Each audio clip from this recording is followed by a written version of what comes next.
پورا دن روزے کے بعد جب افطار کی میز پر سجے پکوڑے اور برف والے شربت دیکھتے ہیں نا تو کس کا دل نہیں للچاتا؟ اکثر افطار کے بعد حالت یہ ہوتی ہے کہ تراویح کی پہلی رکعت میں ہی کھڑے ہونا دشوار لگتا ہے۔ اور نیند کے جھونکے آتے ہیں۔ ہم سمجھتے ہیں شاید دن بھر کی تھکاوٹ نکل رہی ہے، لیکن اصل مجرم وہ 4 سموسے، مسالے دار چاٹ اور میٹھے کے کٹورے ہوتے ہیں جو ابھی ابھی کھائے گئے ہیں۔ جی ہاں۔ آج اس گہری تحقیق کا مقصد انہی 7 عام عادات اور کھانوں کا تفصیلی جائزہ لینا ہے جو ہر افطار کی میز کا لازمی حصہ ہیں، لیکن دراصل وہ جسم میں ایک خاموش زہر کا کام کر رہے ہوتے ہیں۔ ہم صرف مسائل نہیں گنوائیں گے بلکہ ان کی بائیولوجی کو سمجھیں گے اور بہترین صحت مند متبادل پر بھی بات کریں گے۔ تو چلیے اس نئے کشف کو کھولتے ہیں۔ بالکل، اور اس پوری کہانی کی بنیاد نہ انسانی جسم کی بائیولوجی میں چھپی ہے۔ یہاں جو بات سب سے زیادہ حیران کن ہے وہ یہ ہے کہ 14 سے 15 گھنٹے کے روزے کے بعد انسانی جسم اور بالخصوص معدہ کس انتہائی حساس حالت میں ہوتا ہے۔ یعنی وہ بالکل ایک طرح سے ریسٹ پر ہوتا ہے۔ صحیح کہا، پورا دن خالی رہنے کے بعد معدہ دراصل سکڑ جاتا ہے، اس کی عام گنجائش پہلے جیسی نہیں رہتی۔ افطار کے وقت جو شدید بھوک محسوس ہوتی ہے، دراصل وہ بھوک حقیقی ضرورت سے زیادہ ایک خالی معدے کی اچانک مانگ ہوتی ہے۔ اچھا۔ اور اگر اس مانگ کو غلط خوراک اور اچانک ڈھیر سارے کھانے سے پورا کیا جائے تو جسم ایک طرح کے بائیولوجیکل صدمے یعنی شوک میں چلا جاتا ہے۔ یہ صدمہ ہی ان تمام مسائل کی جڑ ہے، چاہے وہ نیند ہو، تیزابیت ہو یا وزن کا بڑھنا۔ یہ صدمے والی بات واقعی بہت دلچسپ ہے، کیونکہ اگر افطار کا منظر ذہن میں لائیں تو جیسے ہی مغرب کی سائرن بجتی ہے ایک عجیب سی جلدی ہوتی ہے۔ جی بالکل، عام طور پہ ایسا ہی ہوتا ہے۔ کھجور، پھر پانی، پھر چاٹ، پھر پکوڑے اور چاول، میز پر موجود ہر چیز تھوڑی تھوڑی کر کے یکدم پیٹ میں چلی جاتی ہے۔ تو کیا یہ اچانک اوور ایٹنگ افطار کا سب سے پہلا اور بڑا جھٹکا ہے؟ جی ہاں، یہ پہلی اور سب سے عام غلطی ہے۔ جیسے ہی اچانک کھانے کا ڈھیر معدے میں جاتا ہے تو وہ سکڑا ہوا معدہ یکدم پھیلنے پر مجبور ہو جاتا ہے۔ اس اچانک دباؤ کو ہینڈل کرنے کے لیے جسم کو اپنا پورا زور لگانا پڑتا ہے۔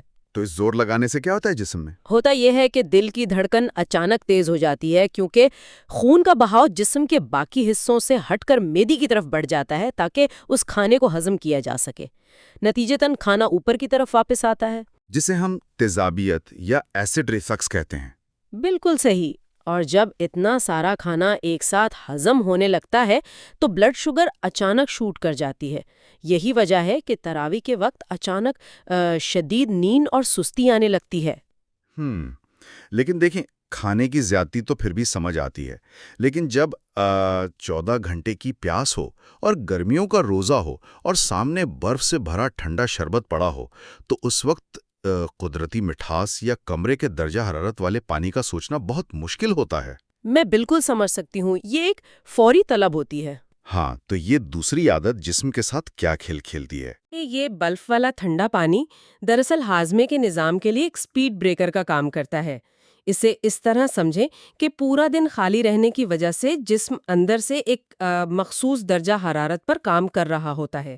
اچانک ٹھنڈا پانی جب معدے میں جاتا ہے تو وہاں موجود خون کی نالیاں فوراً سکڑ جاتی ہیں۔ تو خون کی نالیاں سکڑنے سے ہاضمہ متاثر ہوتا ہے؟ جی، اسے میڈیکل زبان میں ویزو کنسٹرکشن کہتے ہیں۔ اس کی وجہ سے ہاضمے کا نظام وہیں کا وہیں بالکل رک جاتا ہے اور پیٹ کے پٹھے اچانک کھچ جاتے ہیں۔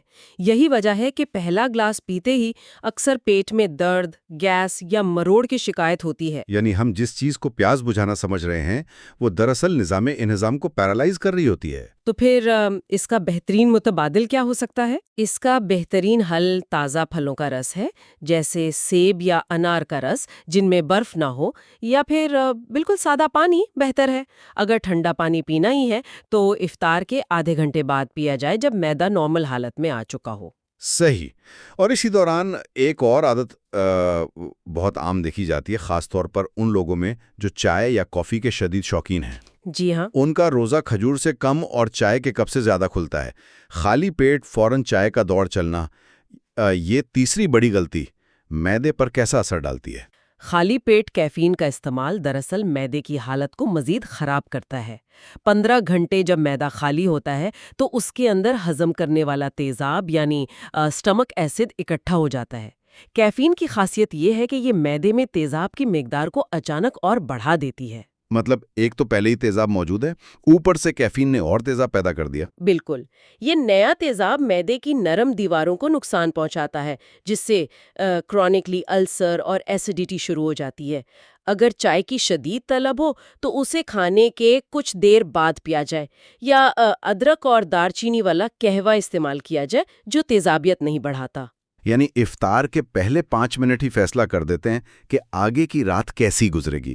اچھا، اب اگر میز کی دوسری اٹریکشن کی طرف جائیں، یعنی میٹھے اور مسالے کی کشش، جی، جلیبی، گلاب جامن وغیرہ، پورا دن میٹھا نہ کھانے کے بعد دماغ کو ان چیزوں سے ایک فوری خوشی ملتی ہے، لیکن بائیولوجیکل سطح پر یہ میٹھا کون سا خاموش حملہ کر رہا ہوتا ہے؟ یہ ہماری چوتھی غلطی ہے۔ اس میٹھے کو اگر بائیولوجی کی زبان میں شوگر کا طوفان یا انسولین سپائک کہا جائے تو غلط نہ ہوگا۔ اسے ایک آسان مثال سے سمجھتے ہیں۔ پورا دن خالی پیٹ رہنے کے بعد خون میں شوگر کا لیول انتہائی کم ہوتا ہے۔ اب جیسے ہی ڈھیر ساری ایسی مٹھاس جسم میں داخل ہوتی ہے جو سفید چینی سے بنی ہو تو یہ فوراً خون میں شامل ہو جاتی ہے۔ بالکل جیسے آگ میں روئی یا کاغذ ڈال دیا جائے۔ صحیح مثال دی۔ فوراً ایک بڑا شعلہ بھڑکے گا، توانائی کا اچانک احساس ہوگا اور دماغ کو فوری خوشی ملے گی۔ لیکن جیسے کاغذ کی آگ فوراً بجھ جاتی ہے، ویسے ہی بلڈ شوگر بھی فوراً گرتی ہے۔ اور جب وہ شوگر لیول گرتی ہے تو وہ شدید کمزوری والی حالت پیدا ہوتی ہے نا؟ بالکل، جسم اس اچانک شوگر کو کنٹرول کرنے کے لیے ڈھیر ساری انسولین نکالتا ہے۔ جب انسولین ساری شوگر کو ٹھکانے لگا دیتی ہے تو خون میں اچانک شوگر کم ہو جاتی ہے، جسے کریش کہتے ہیں۔ اس کریش کے نتیجے میں شدید تھکاوٹ اور سستی محسوس ہوتی ہے۔ یہاں ایک اور اہم پوائنٹ ہے، رمضان میں لوگوں کا وزن کم ہونے کے بجائے بڑھ جاتا ہے۔ اس کی وجہ بھی یہی شوگر کا طوفان ہے۔ تو جسم اتنی ساری شوگر کو ایک ساتھ استعمال نہیں کر پاتا۔ جی، اور جو اضافی شوگر بچ جاتی ہے، انسولین اسے خالص چربی یعنی فیٹ میں تبدیل کر کے جسم میں جمع کر دیتی ہے۔ یعنی ہم محض تھوڑی دیر کے ذائقے کے لیے پورے جسم کا سسٹم ہلا دیتے ہیں۔ تو اس شوگر کریش اور وزن بڑھنے سے بچنے کے لیے میٹھے کا بہترین متبادل کیا ہو سکتا ہے؟ تازہ پھلوں کا سلاد بہترین متبادل ہے۔ سیب، کیلا، انار میں قدرتی مٹھاس ہوتی ہے جو فائبر کے ساتھ آتی ہے۔ یہ آہستہ آہستہ جلتے ہیں اور لمبے عرصے تک مستقل توانائی فراہم کرتے ہیں۔ اس کے علاوہ دہی اور خشک میوہ جات کا استعمال بھی بہترین توانائی دیتا ہے، جس سے انسولین سپائک نہیں ہوتا۔ یہ پھلوں والا متبادل واقعی عملی لگتا ہے۔ اب میٹھے سے نکل کر ذرا اس چیز کی طرف آتے ہیں جس کی خوشبو پورے گھر میں پھیلی ہوتی ہے، چاٹ اور پکوڑے کے ساتھ تیز چٹنی۔ ان تیز مسالوں کا خالی پیٹ پر کیا اثر ہوتا ہے؟ تیز مسالے خالی پیٹ پر بالکل ایک تیزابی حملے کی طرح کام کرتے ہیں۔ روزے کی حالت میں معدہ نرم اور حساس ہوتا ہے۔ جب تیز مسالے اور مرچیں اس پر لگتی ہیں تو جسم میں شدید پیاس پیدا ہوتی ہے اور ہضمہ سست پڑ جاتا ہے۔ مطلب جسم کو ان مسالوں کو نیوٹرلائز کرنے کے لیے مزید پانی چاہیے ہوتا ہے۔ جی ہاں، دن بھر کے روزے سے جسم پہلے ہی ڈی ہائیڈریشن کا شکار ہوتا ہے اور تیز مسالے اس ڈی ہائیڈریشن کو خطرناک حد تک بڑھا دیتے ہیں۔ یہی وجہ ہے کہ مسالے دار کھانے کے بعد ساری رات پیاس لگتی رہتی ہے۔ پھر تو اس کا حل یہی ہے کہ ٹماٹر، لہسن اور دہی پر مبنی ہلکی چٹنیاں بنائی جائیں جن میں مرچ کی مقدار بہت کم ہو، ذائقہ بھی مل جاتا ہے اور میدا بھی ڈی ہائیڈریٹ نہیں ہوتا۔ خیر، یہاں آ کر بات واقعی بہت دلچسپ ہو جاتی ہے، کیونکہ اب ہم چھٹی غلطی پر بات کریں گے، اور وہ ہے آج کل کا سب سے پسندیدہ کھانا۔ جی، فاسٹ فوڈ کی بات کر رہے ہیں آپ؟ بالکل۔ پچھلے کچھ سالوں میں افطار پارٹیوں کا پورا کلچر بدل گیا ہے۔ اب میز پر برگر، پیزا اور شاورما لازمی نظر آتے ہیں۔ مجھے ایک ڈاٹا دیکھ کر بڑی حیرت ہوئی۔ ایک عام برگر میں 1500 سے 2000 ملی گرام تک نمک یعنی سوڈیم ہوتا ہے، جبکہ پورے دن کی ضرورت 2300 ملی گرام سے بھی کم ہے۔ یہ اچانک نمک کا حملہ معدے کے ساتھ کیا کرتا ہے؟ یہ نمک کا اچانک حملہ فاسٹ فوڈز کا سب سے خطرناک حصہ ہے۔ جب اچانک اتنا سارا سوڈیم جسم میں داخل ہوتا ہے تو جسم اس نمک کو پتلا کرنے کے لیے پانی کو روکنا شروع کر دیتا ہے۔ اسے واٹر ریٹینشن کہتے ہیں۔ تو جسم ایک سپنج کی طرح پانی جذب کر لیتا ہے۔ صحیح کہا، جس کی وجہ سے خون کا والیوم بڑھ جاتا ہے۔ خون کا والیوم بڑھنے سے دل کو اسے پمپ کرنے میں بہت زور لگانا پڑتا ہے، جس سے بلڈ پریشر اچانک شوٹ کر جاتا ہے۔ لوگوں کو افطار کے بعد جو ہیوی فیلنگ آتی ہے وہ اسی واٹر ریٹینشن کی وجہ سے ہوتی ہے۔ اور اس کے ساتھ جو فاسٹ فوڈ کی بریڈ یا بن ہے وہ مزید تباہی مچاتی ہوگی۔ بالکل، ان فاسٹ فوڈز میں استعمال ہونے والا سفید آٹا بالکل پیور شوگر کی طرح کام کرتا ہے۔ یہ دوبارہ وہی انسولین کا سیلاب لے آتا ہے۔